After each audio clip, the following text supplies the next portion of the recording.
तभी दुकान का दरवाजा अपने आप बंद हो गया। बाहर की सड़क गायब हो चुकी थी।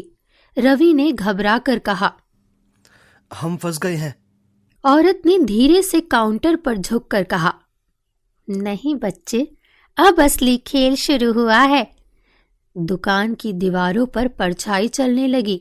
फ्रीजर से ठंडी हवा नहीं, फुसफुसाहट निकल रही थी। मीरा की आंखों में आंसू आ गए। मुझे घर जाना है।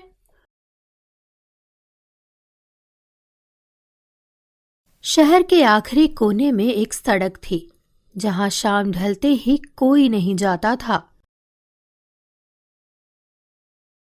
दिन में वो सड़क बिल्कुल आम लगती थी।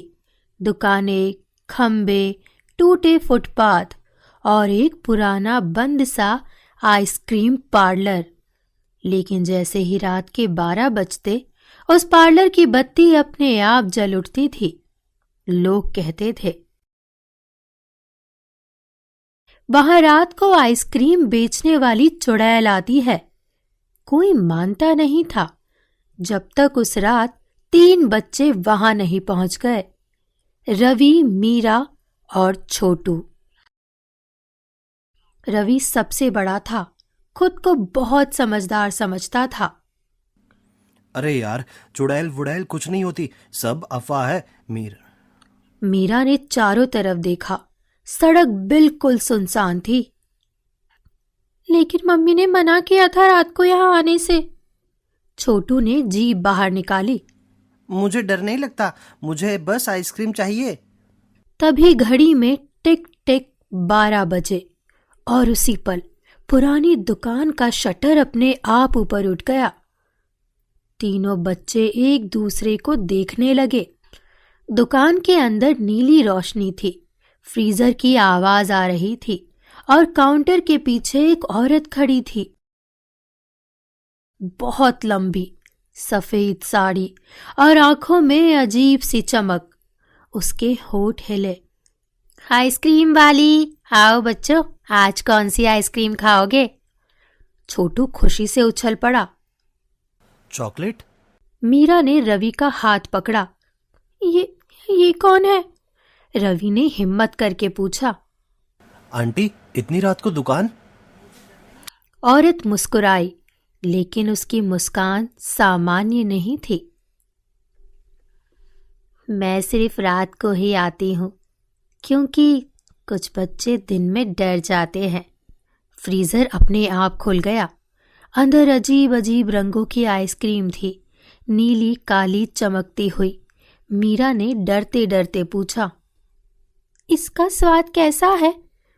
औरत की आंखें चमकी। हर आइसक्रीम तुम्हारे डर का स्वाद रखती है।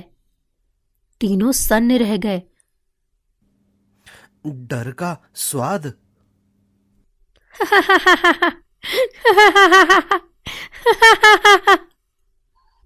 जो सबसे ज्यादा डरता है उसे सबसे मीठी आइसक्रीम मिलती है।